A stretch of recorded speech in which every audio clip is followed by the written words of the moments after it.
و ئەم پیاوە بۆ من گرنگەکەی لەوانەیە لە شوێنێکەوە بێت جیاواز بێ لەوەی کە گرنگە بۆ خەڵکێکی تر. گرنگی ئەم پیاوە لای من لەوەنیە کە کابرایەکە وەکەوەی کە باز دەکرێت و حکایەتەکانی دەگەڕێنەوە کەسێکی متەقی بووە و ئەوەنە نوێژی کردووە و فلانشتی کردووە. ئەم حکایەتانە کە لەسەر شخصی خۆیەتی و لەسەر مۆزوعی عیبادەتی بینی پەیوەندی خۆی و خوایە، ینی ئەمە لێرەوە بۆ من باسی ناسر ناکەم، چونکە لەولایەنەوە خەڵکێک باسی کردووە و تەمە بەو شوێنەی ناسر بۆ من وەکو بیرکەرەوەیەک گرنگە، وەکو کەسێکە ئەساسێکی هەیە، ئەساسێکی فەلسەفی هەیە لە تێڕامان لە تەکستی دینی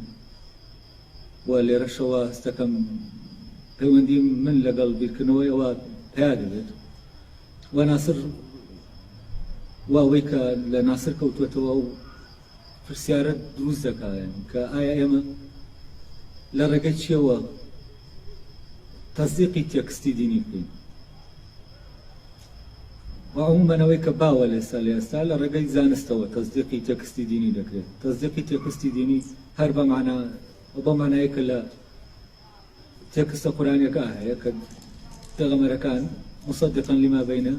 یدیه، ئەوەی کە کتێبەی پێشووتر کە لە بەردەسا بووەمان تەصدیقیان کردووە بەوەی کە بە مستەلح قورئانیەکە بە کتاب و حکمت. ئێستا تەصدیقی تێکستی دینی بە لە سەردەمی مۆدێرنا لە ڕێگەی زانستەوە دەکرێت و زانست بۆتە ئەو کلاسەی کە تێکستی دینی پێ دەپێورێت و ڕاستیەکەی هەڵس دەسەنگێنرێت. و بۆ هەر شتێک لە شتەکان کاتێک کە شتێک دۆزینەوەیەک دەبێت ئەوانەی کە ئەهلی اعتقادن دەچنە و دۆزینەوەیە دەیانەوێت ساغیکەنەوە کە لەناو قورئانیشە هەیە بۆەوەی تەصدیقی قورئانی پێ بکەن کە ڕاستە. بەڵام ئەمەی لای ناسر هەیە بەڕاستی شتێکی ترە، ینی ناسر ئەو پەیوەندیەی ناسر لە بینی تێکست و ینی شتێکی ترە کە مەصدەر بێ بۆ تەصدیقەکە دروستی دەکات. ئەوەیە کە من ئەوەندەی کە شتەکانی بینیەوە ئەساسی بیرکردنەوەی کە لە شتەکانە لە محازەرەکانی هەیە هەست دەکەم ئەم پیاوە دەیەوێت پەیوەندیەک ئەگەر خۆشی پێ بزانێ یان نەزانێت پەیوەندیەک لە نێوان تێکستی دینی و فەلسەفە بەڕاستی دروستکە لە جاتی علم فەلسەفە بێنێ بۆ ئەوەی ئەو کاری تەصدیقکردن ئەنجامدا، ینی بەڕازگێڕانی تێکستەکە وا لێ بکا کە تێکستێک بێت لای ئێمە منطقی بێت. و لە کۆی بیرکردنەوەکەیان ناسر هەروە ناسراوەوە ئەوەش کە ینی گلەیی لە ناسر دەکەن ئەهلی اعتقاد یا ئەهلی مەذهب، ئەوانن لەوێەوە گلەیی لێ دەکەن کە کەسێکی زۆر عەقلانیە، زۆر ئیتیمان بە عەقڵ دەدا و ئەمە وای کردووە تەبەن بیرکردنەوەکانی مەقبول نەبن لە تەرەفی یانی ئەو هەردوو بەرە مەذهبیەکەوە، مەذهبی سونە و مەذهبی شیعە شەردووکی و تەنان لەلایەن ئیسلامی مۆدێرن ئەو تەیارەتە تازانەی کە هەیە لای ئەوانیش مەقبول نییە تەسەورەکانی بە حکمی ئەوەی کە ئەم کابرایە بە عەقڵ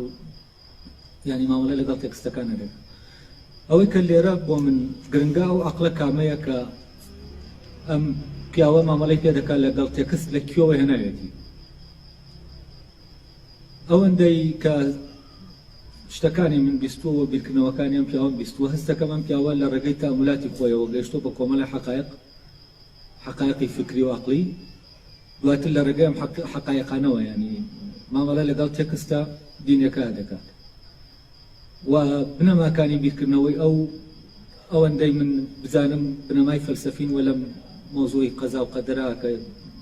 لای ئەو بە ئەساسیاتی نەکرد فکر دەزانێت بە ئەساسیاتی ئیمانیش دەزانێت هەموو بنەماکان فەلسەفین.